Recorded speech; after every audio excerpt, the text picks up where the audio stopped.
3 দিন ধৰি যেহেতু 26 তাৰিখ কেণ্ডিডেটছৰ ঘোষণা হৈছে তাৰ পিছৰ পৰা মই সৰু সৰু মিটিং কৰি আছে, ডাঙৰ মিটিং দুইটা হৈ আছে। ৰাইজৰ যি স্বতঃস্ফূৰ্তভাৱে ওলাই আহিছে, মই নিশ্চিত ধুবুৰী সমষ্টিৰ সন্মানীয় ভোটাৰ ৰাইজ তৃতীয়বাৰৰ কাৰণে মোক বিজয়ী কৰিব, ইয়াত কোনো সন্দেহ নাই। ইনশাল্লাহ মই জিকিম তৃতীয়বাৰৰ কাৰণে। যেহেতু ধুবুৰী সমষ্টিখন এটা অৱহেলিত সমষ্টি, তাত ৰাস্তা ঘাটৰ ব্ৰিজৰ যথেষ্ট ডেভেলপমেণ্ট হৈছে, আৰু কৰিবলগীয়া আছে। চৰ চাপৰিত গৰাখহনীয়া প্ৰতিৰোধ কৰাটো মোৰ এইবাৰৰ চেলেঞ্জ।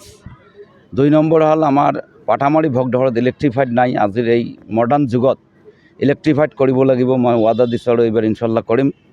তৃতীয়তে আমাৰ যিবিলাক CHC PHC চাব চেণ্টাৰ আৰু স্কুলবিলাক আছে চৰত, গাঁও গ্ৰাম্য অঞ্চলতো টিচাৰৰ বহুত অভাৱ, এজনৰ টিচাৰ নাই স্কুলবিলাকত।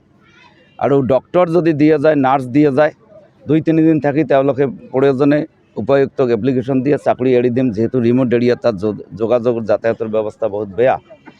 তাৰপিছত ভাৰত চৰকাৰলৈ, যিহেতু বাংলাদেশ সীমান্ত এলেকা, ভাৰত চৰকাৰলৈ মই ইতিমধ্যে মেমৰেণ্ডাম পঠাইছোঁ আৰু ছাৰ্ভে কৰি গৈছে। গাছপাৰাৰ ইফালেদি যদি পাঠামাৰীলৈকে যোৱা 2খন ব্ৰিজ কৰিব পাৰোঁ, তাৰপিছত ইলেক্ট্ৰিফাইড হ'ব, ৰাস্তাও কৰা যাব। এইখিনি থাকিল ডেভেলপমেণ্ট।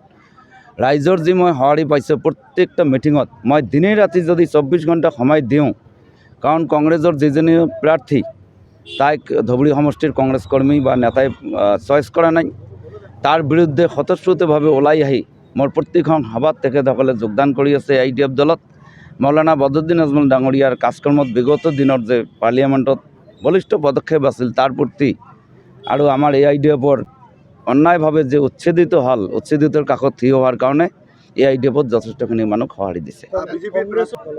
মই কেইবাদিনো কৈছোঁ, আজিও কওঁ, গোটেই অসমৰ ভিতৰত কংগ্ৰেছৰ যিমান প্ৰাৰ্থী দিছে, আটাইতকৈ আমাৰ ধুবুৰীৰ কেণ্ডিডেট কংগ্ৰেছ কৰ্মীৰ চইচ হোৱা নাই, যাৰ কাৰণে কংগ্ৰেছ প্ৰায় ত্যাগ কৰা নাই। কিছুমানে ত্যাগ কৰিছে, কিছুমানে মোৰ হৈ অপেন মুকলিকৈ কাম কৰি আছে। মেইন কাৰণ এইটো।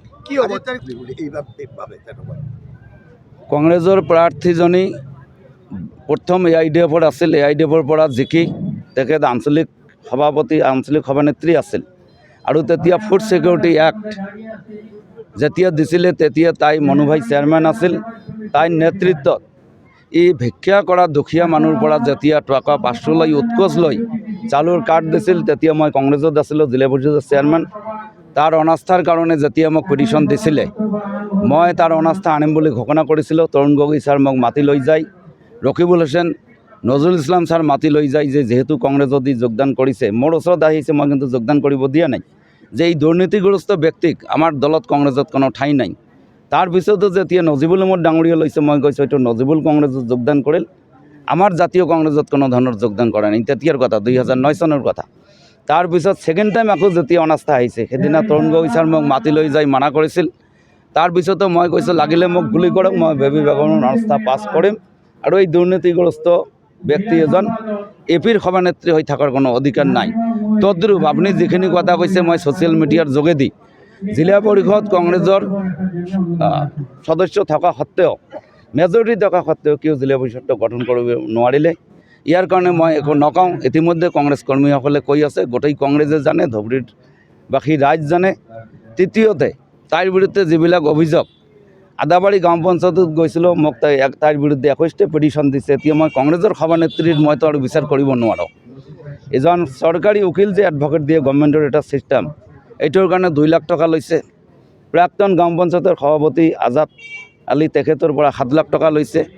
মাটিৰ দালালিত নামিছে, ট্ৰাক্টৰৰ নামত পইচা লৈছে। মুঠৰ ওপৰত একদম দুৰ্নীতিগ্ৰস্ত ব্যক্তি, যাৰ কাৰণে কংগ্ৰেছৰ কৰ্মী আৰু নেতাসকল তাইক এৰিবলৈ, তাইক যিকোনোভাৱে পৰাজিত কৰিব, তাইৰ ভোট নাই, এনেই লম্পজম্প কৰি আছে। এইবিলাকৰ কোনো ভিত্তি নাই, এটা এজাম্পশ্যন। মই যিখিনি ঘূৰি চালোঁ, চাওক, কংগ্ৰেছতকৈ বিজেপিৰ প্ৰাৰ্থীজন বেছি ভোট পাব, কাৰণ হিন্দু ভোট ইয়াত এটা যথেষ্ট সংখ্যক আছে। আৰু বৰ্তমানৰ অগণতান্ত্ৰিক চৰকাৰখন যি অন্যায়ভাৱে তুচ্ছ তাচ্ছিল্য মুছলিম মানুহ কৰিছে, তো যিখিনি বিজেপিৰ ভোট আছে, গোটেইখিনি বিজেপিৰ ভোট পাব। তাৰ ব্যতিক্ৰমী কিছু টাউনৰ ব্যক্তি আছে, মোৰ যিবিলাক ফ্ৰেণ্ড চাৰ্কেল আছে, ব্যৱসায়ী আছে, সেইসকলে মোক ভোট দিব বুলি কৈ আছে। গতিকে বেছি পাব, আৰু কংগ্ৰেছৰ কোনো ভোট ইয়াত নাপায়। কংগ্ৰেছৰ যিখিনি হাৰ্ডক'ৰ কমিটি আছে, সেইবিলাকে ভোট দিব। অন্যথাই ইয়ত, পেৰেণ্ট, মণ্ডল গোটেইখিনি তাৰ বিৰুদ্ধে ইতিমধ্যে জিহাদ ঘোষণা কৰিছে আৰু মোৰ পক্ষত কাম কৰি আছে। বেবী বেগম মোৰ কাৰণে কোনো ফেক্টৰ নহয়, তেখেত মোৰ কম্পিটিশ্যনত নাহে, একদম ফাইনেল। মানুহ ইলেকশ্যন এইবিলাক দি থাকে, একচুৱেলি পইচা আছে নে নাই, মই হালাল বিজনেছ কৰোঁ, মই এজন প্ৰতিষ্ঠিত ব্যৱসায়ী, মই কোনো ধৰণৰ উৎকোচ আজিলৈ লোৱা নাই, ভৱিষ্যতে নলওঁ। গতিকে মোৰ এইটো প্ৰিন্সিপালৰ খিলাফ। ভোটাৰক পইচা দি মই ভোট কেতিয়াও কৰা নাই আৰু ভৱিষ্যতে নকৰোঁ। মই এটাই ৰাইজক আহ্বান জনাইছোঁ, 2016 চনৰ ধুবুৰীখন আৰু বৰ্তমানৰ ধুবুৰী যদি ডেভেলপমেণ্ট কৰিব পাৰিছোঁ, মোৰ ওপৰত আস্থা আৰু বিশ্বাস আছে, মোক ভোট দিব। যদি কাম কৰিব পৰা নাই, মোৰ পৰিৱৰ্তে যিকোনো প্ৰাৰ্থীক ভোট দিব পাৰে, কিন্তু মোৰ বিশ্বাস আছে ধুবুৰী সমষ্টিৰ ভোটাৰ ৰাইজৰ প্ৰতি। এইবাৰো মোক দুইবাৰতকৈ এইবাৰ তৃতীয়বাৰত বেছি ভোট দি জিকাব। টান ভোট পাৰ্চেণ্টেজ কিমান হ'ব তাৰ ওচৰত, ভোটৰ পিছদিনা যেতিয়া ভোট আমাৰ পুলিং হ'ব, সেইদিনা যদি আপোনালোকে মোক কয়, মই তেতিয়া পাৰ্চেণ্টেজ ওলাই ক'ব পাৰিম। এতিয়া মই এইখিনি জানো, ইনশাল্লাহ তৃতীয়বাৰৰ কাৰণে হেট্ৰিক হৈ আছে, কোনো সমস্যা নাই।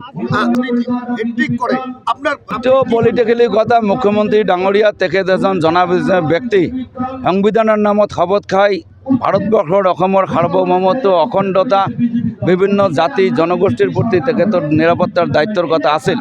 যেহেতু ভোট চলি আছে, এই কথাটো কৈ ভোট পলাৰাইজ কৰাৰ কাৰণে তেখেতে চেষ্টা কৰি আছে। আৰু এনেকুৱা যদি হয় পৰৱৰ্তী পৰ্যায়ত 26ৰ পিছত, যোৱাকালি নৱেম্বৰত যিটো 5দিনীয়া বিধানসভা আছিল, তাত কৈছে যে লোৱাৰ অসমৰ মানুহ মই আপাৰ আসামলৈ যাব নিদিওঁ। আমি থিয় হৈ প্ৰতিবাদ কৰিছিলোঁ, বিশেষকৈ ময়ো প্ৰতিবাদ কৰিছিলোঁ যে আপোনাৰ পৈতৃক সম্পত্তি নহয় আমাৰ মানুহ, অসমৰ মানুহ গোটেই অসমত যাব পাৰি, ইয়াত আপুনি বাধা দিব নোৱাৰে। এইবাৰ যদি এনেকুৱা কথা হয়, অসমৰ চিনাৰিঅ' চেঞ্জ হৈ যাব, আপোনালোক নিশ্চিতভাৱে চাব।